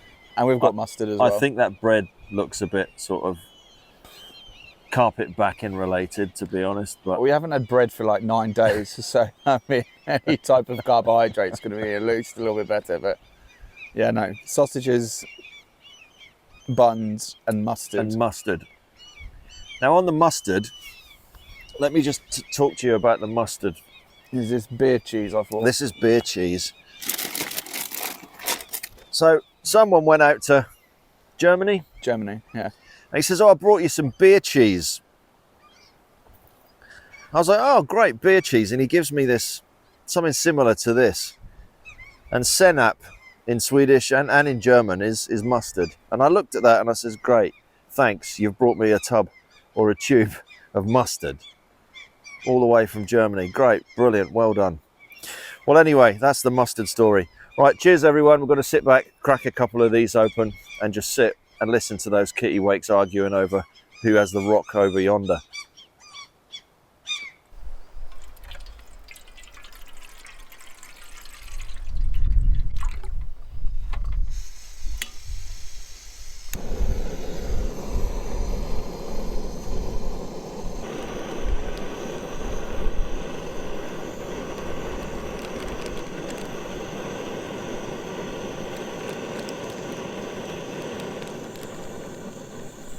Ah, boom, thank you. Still got the remnants of last night's dinner on the end of that, I think. There's got a lot of bird things on here.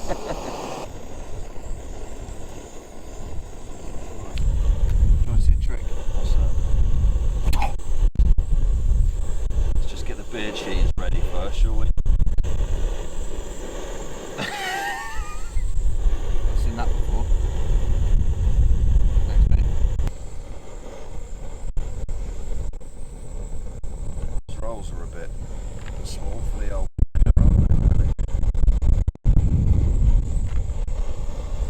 And no crunchy onions, so we've got crunchy dill chips on the top. smacznego.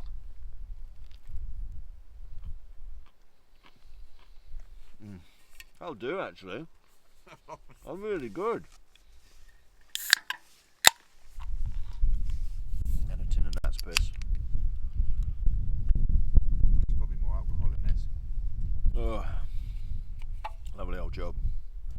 Just going to finish off these hot dogs that we've got here, and there is a beautiful, beautiful sunset over here, because the sunset's just behind that island, just over there. So we're going to sit and drink a can of Nat's piss and wait for the sun to set. Probably got another 3 hours to go though, but hey ho. Right, well, morning to the last day in Sweden this year. I'd like to say it was a peaceful night's sleep, but as you can hear from those kittiwakes arguing over there, it wasn't very peaceful at all, but it was absolutely beautiful. Completely topless, no tarp needed last night, dry night, and the view as the sun was just, I wouldn't say setting, but literally going around the tree line there about 2 o'clock this morning was absolutely gorgeous. Right, so we're stopping in exactly the same place today.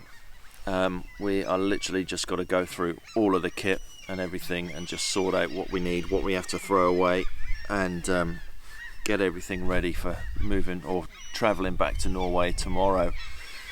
But before we do all of that, we're going to get the Packrafts out, have a bit of explore on Överglå, and maybe do a little bit of fishing and just utilise the time that we've got in this absolutely fantastic part of Sweden.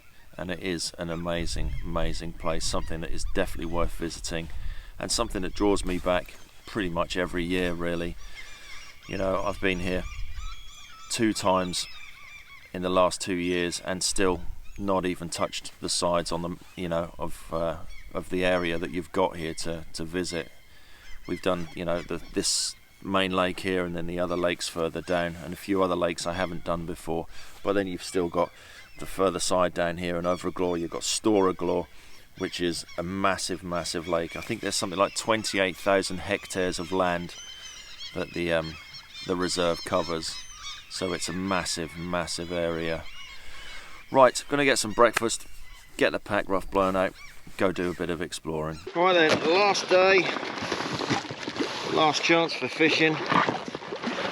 We're gonna head out onto Överglå and have a bash out here. It'd be nice to catch something out of here. I've only ever caught a small perch out of here, but there are some very, very big trout and pike in this lake. So off we go, leaving camp behind. We've moved camp from where we were last night. The Germans that were at the hut, they've left. So we've gone onto the hut.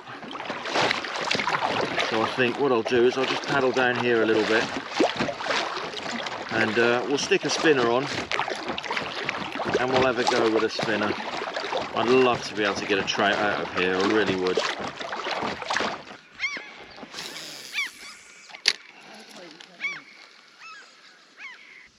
Yes, fish! Fish! First decent fish in Överglå.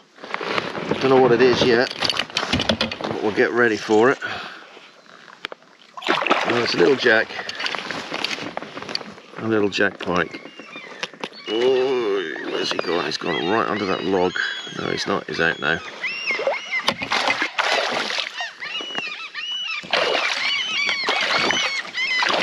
Well, he gobbled that. I must say they do like their spinners more than the lures that I've found. There we go, another little jack. Alright, let's get this one unhooked. And there we go, little jack from Överglå. Well, a non-blanking day. How good is that?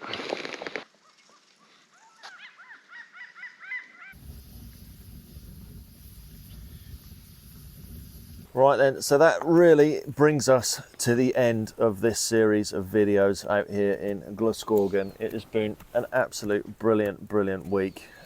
We've done loads of kilometres, we've been to loads of different places. Okay, I've been to a few places I've been to before, but this is Jared's first time out here to show him just what the park has got here. So it is coming to a close really. This is our last night now. We're packing up tomorrow and making our way back to Oslo to fly back to good old Blighty and back to work, which we're both looking really forward to. First thing I want to go through is asked a few questions a couple of weeks ago, and I've got the questions that you've all asked here. So we'll just go through the Q&A and then we'll do a little bit of Q&A about this little trip.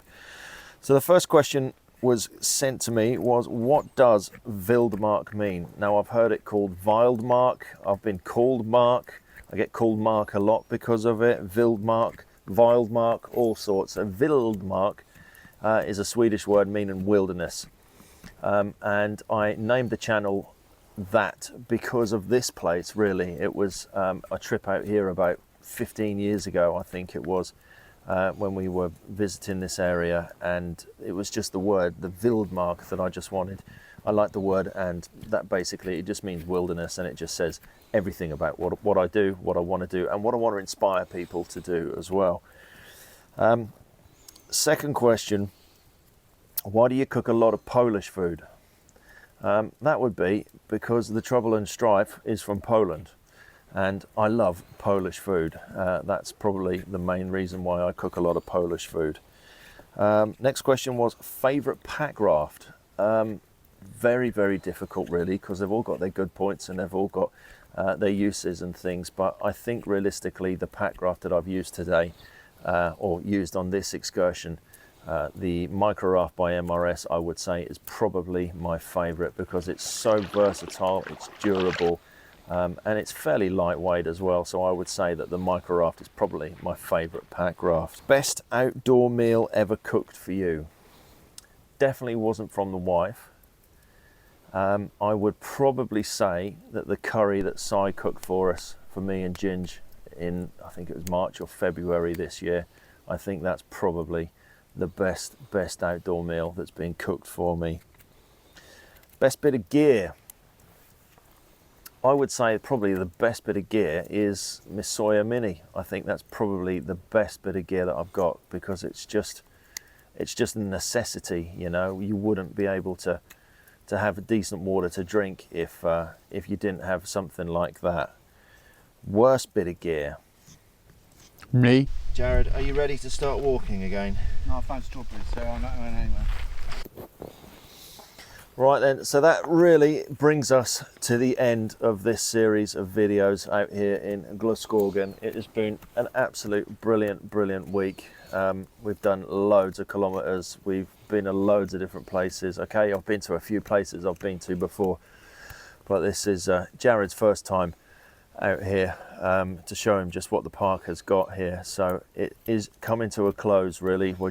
This is our last night now. We're packing up tomorrow and making our way back to Oslo to fly back to good old Blighty and back to work, which we're both looking really forward to. First thing I want to go through is asked a few questions a couple of weeks ago, and I've got the questions that you've all asked here. So we'll just go through the Q&A and then we'll do a little bit of Q&A about this little trip. So the first question was sent to me was, what does Vildmark mean? Now I've heard it called Wildmark, I've been called Mark, I get called Mark a lot because of it, Vildmark, Wildmark, all sorts. So Vildmark is a Swedish word meaning wilderness. And I named the channel that because of this place really. It was a trip out here about 15 years ago, I think it was, when we were visiting this area, and it was just the word, the Vildmark, that I just wanted. I like the word, and that basically, it just means wilderness, and it just says everything about what I do, what I want to do, and what I want to inspire people to do as well. Second question, why do you cook a lot of Polish food? That would be because the Trouble and Strife is from Poland, and I love Polish food. That's probably the main reason why I cook a lot of Polish food. Next question was favourite pack raft. Very, very difficult really, because they've all got their good points and they've all got their uses and things, but I think realistically the pack raft that I've used today, or used on this excursion, the micro raft by MRS, I would say is probably my favourite because it's so versatile, it's durable, and it's fairly lightweight as well, so I would say that the micro raft is probably my favourite pack raft. Best outdoor meal ever cooked for you? Definitely wasn't from the wife. I would probably say that the curry that Si cooked for us, for me and Ginge, in I think it was March or February this year, I think that's probably the best outdoor meal that's been cooked for me. Best bit of gear. I would say probably the best bit of gear is my Sawyer Mini. I think that's probably the best bit of gear that I've got because it's just a necessity, you know. You wouldn't be able to have decent water to drink if you didn't have something like that. Worst bit of gear.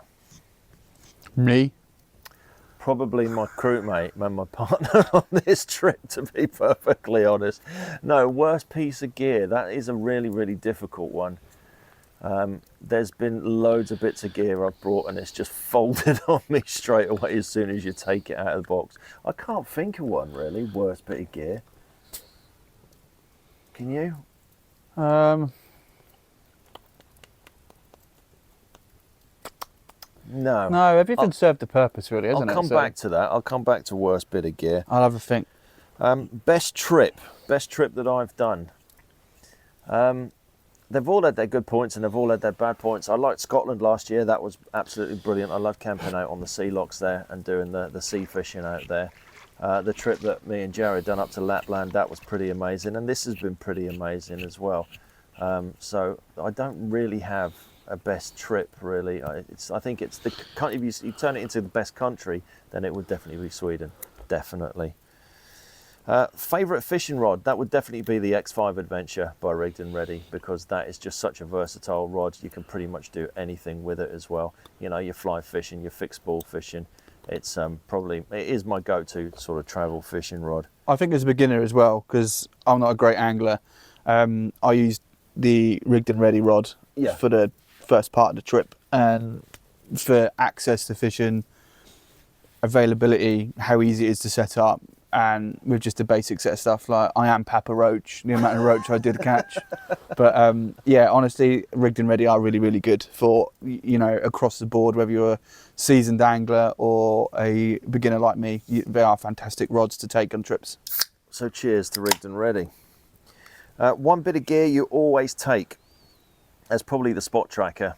I haven't used it this week because there's been absolutely fantastic signal here, but it's the one bit of gear that if you haven't got that ability to raise help in an emergency, then you're up the creek without a paddle, aren't you really?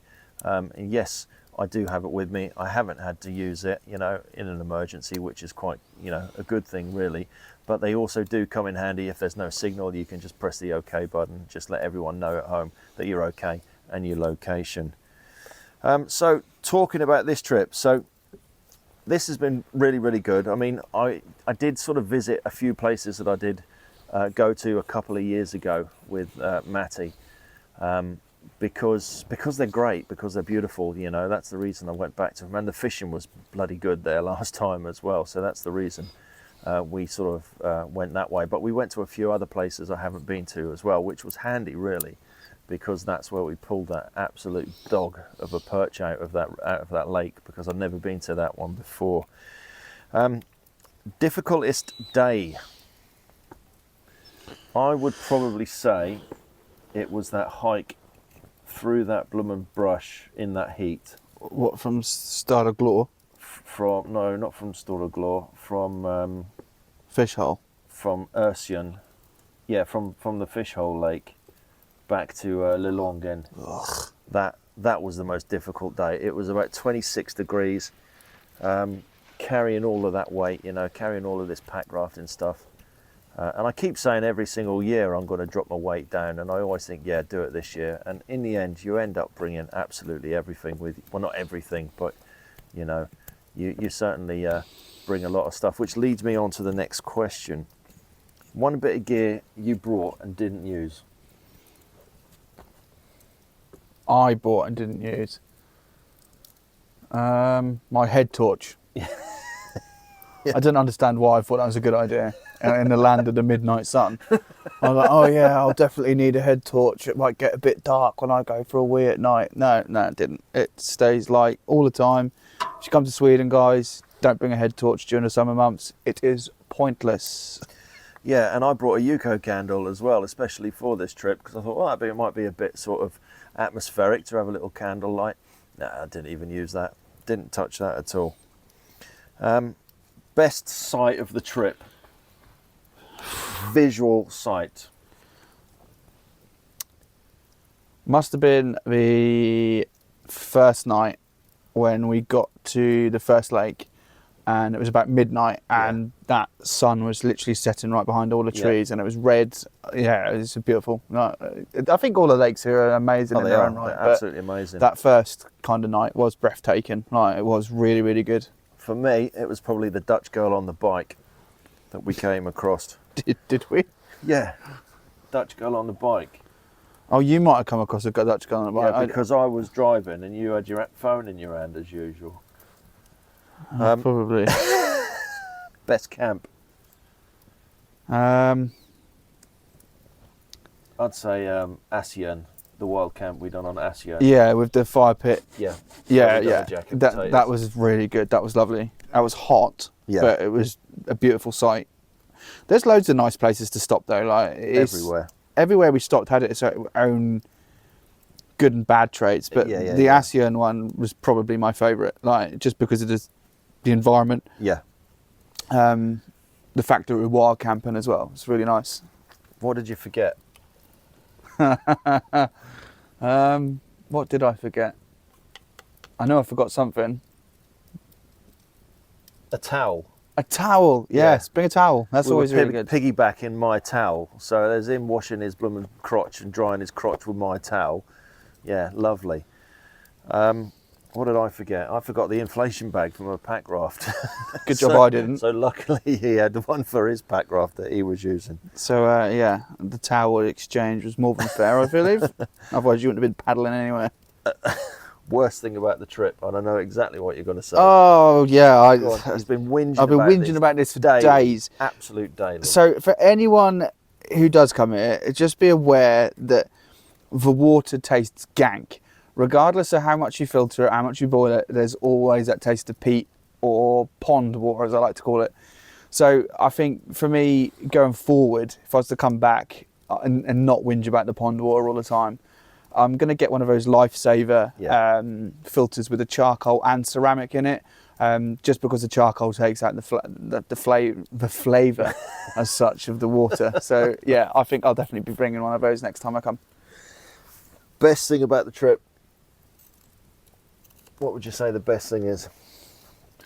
I think just the ability to be away, like now, if we're quiet, all you can hear is the fire. Yeah. And the kitty wakes occasionally, but otherwise it's just the opportunity to refresh, reset, and just have some mindfulness and like realise that you're not a big thing in this world, and actually that, you know, there's a lot around you to enjoy, and you need to make sure that you enjoy every day for what it is. Like, that's one thing that has been really good about it. It's just the like kind of a vulnerability to nature, which is really nice. I think the thing is, like, for us as well, doing the job that we do, let's say we both work for the ambulance service, you know, we deal with a lot of traumatic stuff, stressful stuff, not major traumatic stuff. We don't see much traumatic stuff, but it's stressful, you know, not just with the hospital waits and everything that's going on, patients getting upset, families getting upset, and it's a lot of stress on us as well. And it just gives you that 2 weeks literally just to just forget about the whole thing and just put into context. You sit here and you put into context, as Jared was just saying, just how minuscule we are. You know, you look at this wide vista from where we're sitting here, and it shows you just how you know, what we're nothing. We're absolutely nothing here, and it just allows me to go back and just feel so much rested to crack on onto 3 bloody nights that I've got to do as soon as I get back home. Schoolboy era. It's absolute schoolboy era. But I think it's the same as like if you're working in the ambulance service or public anything, sector isn't it, or really? in the office or regardless of where you work, just to get out and just do something you wouldn't normally do is really good. Like, I mean, I'm sitting here carving a spoon. I've made a beaver for He my. says it's a beaver, but I think it's something. I think it's for a beaver. No, it's not. It's a beaver. It's for my little boy. All right, don't crude it up. So, little spoon and a beaver. I thought my little boy, well, my eldest boy, he can have the spoon for camp, and my littlest one, when he's here, he can have that as a little TV or a little toy. So yeah, it's just stuff that you wouldn't normally do. I've made a whacker. A whacker. So yeah, it's been great. I think this area really could be opened up to the UK market so much more. You haven't seen any Brits around here at all. They're all been Poles and Germans that we've seen visiting here, and that's just down to access. But realistically, it's not that difficult to get here, really. You know, £100 flight from Stansted to Oslo, and then a car. 2.5 hours to get here in the car. Easy drive as well. You go right past a massive supermarket, as you've seen from the previous video, that you can stock all your bits and stuff on. And then for £6 a day is what it costs to be able to use these little huts, use the firewood, the toilets, and camp here.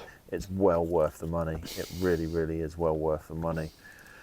So there we go. That is this end of this little trip. Thank you for watching. Thanks for joining us. I hope you've enjoyed coming along. Yeah, it's been really good. Whinged so much. Really, I haven't whinged. I've been a good boy. Just the water. It's just the water. Otherwise, it's good. So thank you for watching. If you're new to the channel, then please don't forget to hit that subscribe button.